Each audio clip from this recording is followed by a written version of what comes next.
Welcome to my channel base to big में फिर से आपका एक बार स्वागत है। तो हम लोग ये जो सीरीज़ कवर अप करने वाले हैं ये है आपका क्लास 6 जो है NCERT history new edition our past, उसका जो है चैप्टर 4 कवर अप करने वाले हैं। चैप्टर 4 का जो समरी है तो आज उसका बिल्कुल थर्ड पार्ट और एंडिंग पार्ट हम लोग कवर अप करने वाले हैं, तो प्लीज़ ध्यान से सुनिएगा। और आपसे एक रिक्वेस्ट है कि चैनल को अगर सब्सक्राइब आपने नहीं किया तो सब्सक्राइब कर दीजिएगा, ठीक है। और बेल आइकॉन जरूर दबा देना है ताकि नोटिफिकेशन आपके पास जल्द से जल्द पहुंच सके, ठीक है। एंड सेकंड है कि वीडियोस को शेयर जरूर कीजिए, लाइक कीजिए, कमेंट जरूर कीजिए, ठीक है। तो शुरू करते हैं। हमारा जो चैप्टर 4 है क्लास 6 एनसीईआरटी हिस्ट्री का आवर पास्ट न्यू एडिशन, उसको कवर अप करेंगे। ये पार्ट लास्ट पार्ट है, ठीक है। चलिए, तो इससे पहले पार्ट में हम लोगों ने कवर अप करते हैं ऋग्वेदा के बारे में हम लोगों ने पढ़ा था। आज थोड़ा सा हम देखेंगे एक स्टोरी कहा जाता है मेगालिथ्स। अब बेटा देखो मेगालिथ्स होता क्या है। मेगालिथ्स है स्टोन बोल्डर, बड़े बड़े पत्थर को मेगालिथ्स कहा गया है, ठीक है। इसको इतने अच्छे से अरेंज किया जाता था ना, है ना, इतने अच्छे से इसको सजाया गया था, इतने अच्छे से। देखो यहाँ पे आपको देख सकते हैं, यहाँ पे जो पिक्चर है देखो बहुत बढ़िया से जो है मैं दिखा रहा हूँ आपको, ठीक है। ये तो कितने बढ़िया ये जो है ना ये मेगालिथ पत्थर कितने बढ़िया देखो यहाँ पे एक ऐसे गड्ढा सा दिख रहा है बहुत अच्छे से। ये सारे डिजाइन्स किए गए हैं। एक है मेगालिथ, ये भी एक मेगालिथ ब्यूरी, ठीक है। ये एक पोर्ट होल से भी कई होल्स भी है, ठीक है। चलो ये मेगालिथ्स है, ठीक है। इसको इतने अच्छे से अरेंज किया गया था ना। ये क्या करते थे, ब्यूरियल साइट्स को मार्क करने के लिए यूज होते थे। ब्यूरियल में जहाँ पे आदमी को गाड़ा जाता है ना, उस जगह को मार्क कर दिया जाता था कि पता चले कि हाँ भाई यहाँ पे कोई दफनाया गया है। अब देखो जो इरेक्टिंग मेगालिथ्स है, जो लंबे इरेक्टिंग मेगालिथ्स में जैसे समझ लो यहाँ पे एक गड्ढा खोद दिया गया। अब ऐसे पत्थर इरेक्टिंग खड़े ये जो खड़े पत्थर चारों साइड से दिए गए, वो 300 साल पहले की मतलब बात थी, ठीक है। कहाँ पे होती थी, ये डिकान में होती थी, ठीक है। साउथ इंडिया में होती थी, नॉर्थ ईस्ट में होती थी और फिर कश्मीर में मिला जाता था। अब देखो ये जो पार्ट्स हैं ये आप लोग थोड़ा ढूंढोगे, मैं फिर भी थोड़ा सा आइडिया देता हूँ। ये साउथ, ये समझ लो डाउन पार्ट्स है इंडिया का, साउथ इंडिया के पार्ट में मिलेगा। ये डेकान पार्ट है, ये डेकान पार्ट में मिलेगा, ठीक है। और नॉर्थ ईस्ट के साइड में मिलेगा और थोड़ा सा कश्मीर ऊपर में वो वहाँ पे मिलेगा। तो मैप में आप लोग ये 4 पार्ट जरूर देखना है, ठीक है। Deccan, south India, north east और कश्मीर, ठीक है। कुछ इंपॉर्टेंट मेगालिथ्स है वो देख सकते हो, पेज नंबर 13 पे आप लोग देख सकते हो जाके, ठीक है। और कुछ मेगालिथ्स है अंडरग्राउंड में, कुछ मेगालिथ्स जो थे वो अंडरग्राउंड में मतलब बनाया गया था, ठीक है। कुछ आर्कोलॉजिस्ट को ऐसे मतलब पता है कि कुछ आर्कोलॉजिस्ट को उन्होंने देखा कि कुछ सर्कल हैं जो स्टोन बोल्डर्स या फिर बड़े स्टोन जो है वो ग्राउंड के ऊपर लगे हुए हैं, ठीक है, गड्ढे के ऊपर में। तो उससे ये इंडिकेशन होता था कि यहाँ पे नीचे में कुछ गड्ढा मतलब है या फिर ब्यूरियल है, ठीक है, या फिर कब्रिस्तान या फिर कब्र के यहाँ पे लोगों को गाड़ा गया है आफ्टर मतलब मरने के बाद में, ठीक है। तो चलो यही है बेसिकली स्टोरी। यहाँ पे और एक चीज़ आपको देखने को मिलेगा, ठीक है, कहीं पे है ना एक डिस्टिंक्ट चीज़ आपको देखने को मिलेगा ना, कहीं पे ना लोगों के साथ में ना कुछ चीज़ों को भी उन्होंने ब्यूरी कर दिया था। जो पुराने लोगों ने कुछ चीज़ें, जैसे समझ लो इससे पहले चैप्टर में हम लोगों ने डिस्कस किया था कि जो लोग जो पसंद करता था उसको उसके साथ में दफनाया जाता था। समझ लो कुछ कहीं किसी ब्यूरियल्स में रेड मतलब पॉटरी मिली, कुछ पॉट्स मिले, ठीक है। कहीं पे ब्लैक पॉट मिले, कहीं पे रेड वेयर के पॉट मिले, कहीं पे वेपन्स मिली आयरन की, कहीं पे हॉर्सेस के स्केलेटन्स मिले, कहीं पे स्टोन मिला, कहीं पे गोल्ड मिला, ठीक है। तो ये कॉमन है, ये ब्यूरियल्स में डालते थे लोग कि ऐसा माना जाता था कि वहाँ के लोग मतलब जो भी मरा होगा या फिर जो भी उसको जहाँ पे जिसको वहाँ पे ब्यूरी करा गया होगा उनको इस चीज़ों से प्यार था या फिर लगाव था, ठीक है। ये कुछ इक्विपमेंट है, देख सकते हो। ऊपर वाला, सबसे ऊपर वाला है हॉर्स इक्विपमेंट है, मतलब घोड़ों के काम में यूज़ होने वाला इक्विपमेंट है। यहाँ पे एक्सेस है, मतलब ठीक है, कुदाल का टाइप का देखो यहाँ पे लगा, यहाँ पे डंडा लगाने से ये कुदाल टाइप का दिखेगा। यहाँ पे एक डैगर है, चाकू जैसा दिख रहा है, तो ये भी ब्यूरियल से ही मिले हैं, ठीक है। चलिए तो आगे चलते हैं। अब सोशल डिफरेंसेस क्या है, देखो सोशल डिफरेंसेस मतलब ये जो लोगों को जो मेगालिथ्स था उनमें क्या सोशल डिफरेंस था। लोगों का जो ब्यूरियल में जो कैसे पता चलता था कि जो लोगों को गाड़ा गया है जहाँ पे उसमें क्या सोशल डिफरेंस थे, सोशल मतलब क्या भेदभाव थे, कौन अमीर था, कौन गरीब था। तो ऐसे काफ़ी बहुत सारे ऑब्जेक्ट्स मिले हैं ना आर्कियोलॉजिस्ट को, जिससे पता चलता है कि आदमी जो मरा था, जिसको गाड़ा गया था, वो अमीर था गरीब था।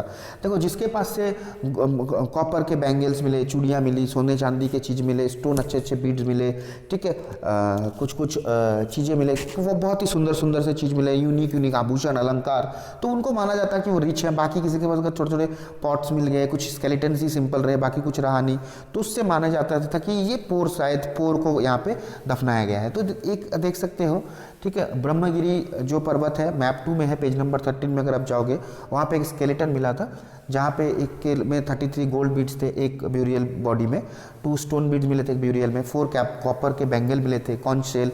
मतलब इससे पता चलता है कि वहाँ के जो मतलब जिसको गाड़ा गया था वो काफ़ी अमीर या फिर राजा या फिर कुछ अच्छे पोजीशन में रहा होगा, ठीक है। तो ऐसे पता चलता था सोशल डिफरेंसेस में, ठीक है। कुछ पता चलता था फैमिलीज़ के बारे में, जैसे समझ लो कुछ ब्यूरियल से ऐसे भी पता चल जाता था कि ये ब्यूरियल जो फैमिलीज़ का है। कहीं पे देखा जाता था कि काफ़ी सारे लोगों को मतलब एक साथ दफनाया गया है, काफ़ी सारे स्केलेटन्स मिले, एक से ज़्यादा स्केलेटन्स मिली, ठीक है। इससे पता चलता है कि जो फैमिली थी जहाँ पे जिसको ब्यूरी किया गया तो सेम फैमिली से बिलोंग करता था। और कुछ कुछ पोर्ट हॉल्स थे कुछ कुछ ब्यूरियल्स में, जिसको माना जाता है कि पोर्ट हॉल्स बनाए गए थे। जैसे समझ लो, मान के चलो एक मतलब एजम कर लो कि यहाँ पे कुछ एक ग्रेवयार्ड है, यहाँ पे मेगालिथ से पत्थर, यहाँ पे समझ लो गड्ढे कर दिए गए, पोर्ट हॉल्स बना दिए गए। तो कोई भी उनके फैमिली का कोई मरा तो इसी के अंदर डाल के बंद कर देते थे। तो ऐसे पता चलता था कि अगर और ऊपर से मेगालिथ मतलब बड़े बड़े पत्थर डाल देते थे और नाम या फिर कुछ लिख देते थे या फिर कोई चिन्ह डाल देते थे, साइन, जिससे पता चलता था कि हाँ this burial belong to this family या फिर दोस्त फैमिली, ओके। चलिए, तो ये आपका कुछ तरीका है जिससे हमको पता चलता था कि एक ही फैमिली से बिलोंग करते हैं या नहीं, ठीक है। काफ़ी सारे लोगों को एक साथ स्केलेटन्स मिली थी। और इनाम गांव देखते हैं, इनाम गांव के बारे में एक साइट है, उसके बारे में एक बार पढ़ लेते हैं। इनाम गांव में क्या था? इनाम गांव में एक ऐसा साइट है जो रिवर घोड़, जो भीमा रिवर की ट्रिब्यूटरी है। भीमा रिवर कहाँ पे है ये जरूर आपके लिए जानना जरूरी है। ये महाराष्ट्र स्टेट में है और इनाम गांव भी महाराष्ट्र के स्टेट में है। रिवर घोड़ आप लोग थोड़ा एटलस फॉलो करोगे और ट्रिब्यूटरी है जो भीमा रिवर की, भीमा रिवर भी आप लोग करोगे, ठीक है। तो यहाँ पे कहा गया है 3600 से लेकर 2700 साल के बीच में घटना है, ठीक है। यहाँ पे जो बड़े बड़े लोग हैं उसको ग्राउंड में देखा गया कि यहाँ पे एक ब्यूरियल मिली थी जहाँ पे जो आदमी को गाड़ा गया था, जहाँ पे जो भी मतलब एजेड आदमी, एडल्ट है, मतलब बड़े हैं, उसको गाड़ा गया था एकदम स्ट्रेट। उसकी जो हेड थी नॉर्थ के तरफ पॉइंटेड थी, ठीक है। तो जनरली है ना। तो उसके बाद में एक ब्यूरियल आपको ऐसा भी देखने मिलेगा कि कुछ कुछ ब्यूरियल्स को है ना घर में ही दफना दिया जाता था, ठीक है। और कुछ कुछ साथ में बर्तन दिए जाते थे जिसमें माना जाता है कि फूड है, वाटर है, ठीक है। उसको रख दिया जाता था बगल में, बिल्कुल उनके डेड बॉडी के मतलब जो ब्यूरियल के साथ में, ठीक है। एक आदमी को तो ऐसा भी मिला था कि उसको ब्यूरी किया गया था, हाँ, 4 लेग्ड क्ले जार, मतलब 4 लेग्ड क्ले जार में, 4 लेग्ड क्ले जार मतलब समझ लो ऐसा कुछ बना दिया गया जिसमें मट्टी का, ठीक है, जार टाइप का गोल सा, और उसमें 4 ऐसे 4 इसके ऐसे पहिए हुए, तो उसमें ब्यूरी किया गया था, ठीक है। जिसमें एक 5 रूम का बिल्डिंग था, मतलब एक बड़ा बिल्डिंग था जिसमें 5 रूम थे, ठीक है, 1 2 3 4, उसके आंगन में, उसी जगह के आंगन में उसको गाड़ दिया गया था। ये माना जाता है कि उस एक लार्जेस्ट हाउस माना जाता है उस साइट के, जहाँ पे ये इनाम गांव का जो साइट है वहाँ पे इसको सबसे लार्जेस्ट, पुराने ज़माने का सबसे लार्जेस्ट हाउस माना जाता है, ठीक है।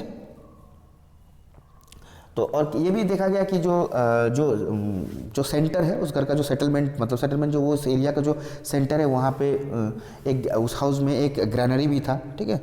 ग्रैनरी मतलब जहाँ पे पता ही है आपको कि बड़े बड़े दाना रखने का काम में आता है, बहुत सारे दाना रखने के काम में आता है, ग्रैनरी भी मिली थी, ठीक है। और ये जो बॉडी थी है ना, उनके जो लेग थे, इस बॉडी को क्रॉस लेग पोजीशन में रखा गया था, ठीक है। मतलब हम लोग जैसे सोते हैं ना, क्रॉस लेग, मतलब ये 2 पाँव है, मान के चलो इसको क्रॉस करके ऐसे क्रॉस लेग पोजीशन में रखा गया था। पता नहीं क्यों, क्या कारण हो सकता है।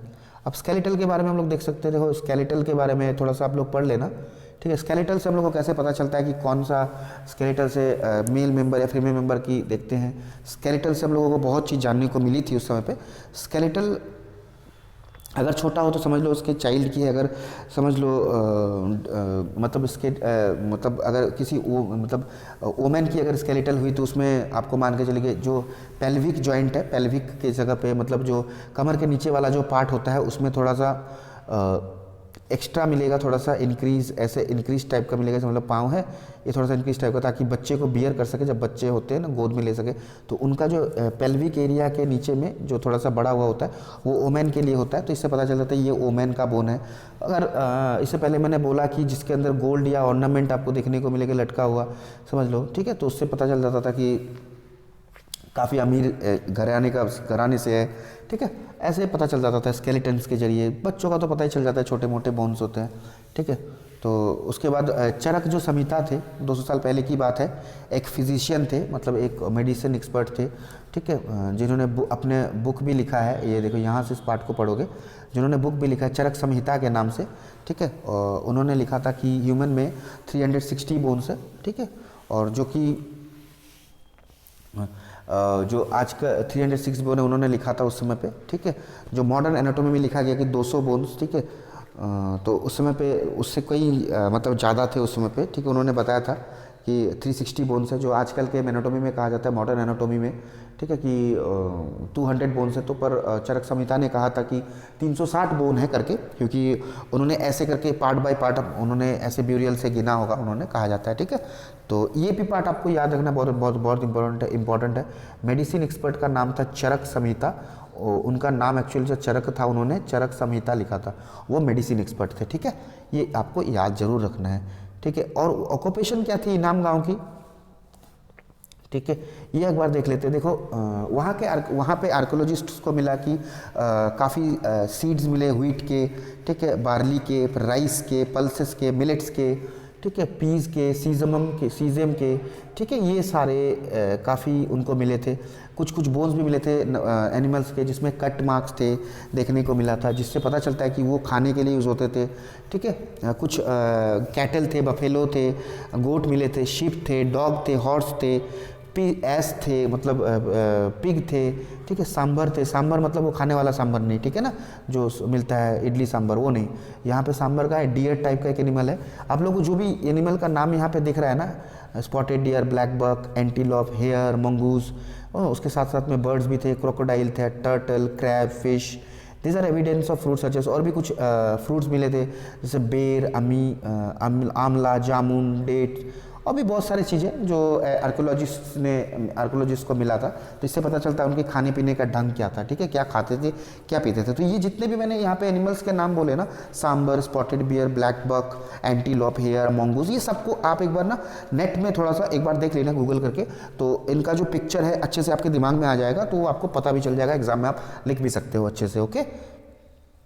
चलिए यहाँ पे एक चीज़ देखते हैं, यहाँ पे एक बोन्स था, इस जो ये कहाँ पे कहानी का मतलब कहा गया, यहाँ पे आपको एक इंस्क्रिप्शन देखने को मिल रहा है। यहाँ पे ये बोन्स पे लिखा गया था, ठीक है, ये बोन्स पे लिखा वर्ड बोन्स पे, चाइना की बात है, 350 साल पहले की बात है। कहा जाता है कि इस बोन्स पे जो भी लिखते थे, ठीक है, जो स्क्राइब्स को बुलाया जाता था, राजा लोग स्क्राइब्स को बुलाते थे, मतलब जो लेखक थे उनको बुलाते थे, उनको लिखा जाता था, फिर इसके आग में दिया जाता था, ठीक है। तो अगर ये और ये टूट जाता था बीच से, देखो टूटा हुआ है बीच बीच में, देखोगे अगर आप इफ़ यू सी हियर, ये देखो बीच बीच में, सॉरी, ये देखो यहाँ से ये पार्ट है ना, टूटा टूटा जाता है, आग से फट जाता था। इसके बारे में इसको फिर फॉर्चून टेलर जो थे, फॉर्चून टेलर मतलब जो भविष्य बताते हैं, भविष्य बताने वाले इनको पढ़ते थे और फ्यूचर का प्रेडिक्शन करते थे कि फ्यूचर का प्रेडिक्शन करते थे, बताते थे कि भाई तुम वार में जीतोगे, तुम्हारे पास ज़्यादा धन दौलत आएगा या नहीं, ठीक है, कितनी संपत्तियाँ होंगी, क्या होगी नहीं होगी। तो अभी ये भी आप दिमाग में डाल ही लो कि उस समय पे एक्यूरेटली कहाँ बल, इससे क्या एक्यूरेट पता चलता होगा, ठीक है, तो वो अपने आप होता ही होगा। पर वो माना जाता था कि चलो ऐसे करने से जो फॉर्चून टेलर्स थे शायद वो कुछ अपना सच बोल दे, या फिर तो आदमी का अलग अलग सोच होता है। आजकल हम रास्ते में देख भी ले तो कहीं पिंजरे में बंद तोता होता है, वो निकल के कार्ड लेके बताता है कि भाई तुम्हारा किस्मत क्या है। तो nobody can tell your fortune, okay, कोई भी आपका भविष्य नहीं बता सकता क्या होने वाला है, ऊपर वाले के हाथ में है, छोड़ दो, ठीक है, मेहनत करो, काम करो, सब कुछ ठीक रहेगा, ओके। तो इसी के साथ हमारा जो चैप्टर है आज खत्म होता है, चैप्टर 4 क्लास 6 हिस्ट्री NCERT, ठीक है। चैप्टर 4 को हम ख़त्म करते हैं। और आशा है कि आपको मेरा ये वीडियो पसंद आया होगा। तो अगर पसंद आया होगा तो प्लीज़ शेयर करिएगा वीडियो को अपने दोस्तों के साथ में, लाइक करिएगा मेरी इनिशिएटिव को, कमेंट करिएगा और चैनल को ज़रूर सब्सक्राइब करिए, शेयर ज़रूर करिए और नोटिफिकेशन बेल को ज़रूर दबाइए। मेहनत लगती है यार, थोड़ा सा सपोर्ट कर दो, ठीक है। चलो, बहुत बहुत धन्यवाद, मिलते हैं अगले पार्ट में और मैं वीडियो देता रहूँगा, आप लोग प्लीज़ सपोर्ट करते रहिए, ठीक है। आज के लिए इतना ही, मिलते हैं अगले दिन। बहुत बहुत धन्यवाद, thank you, have a nice day, bye bye.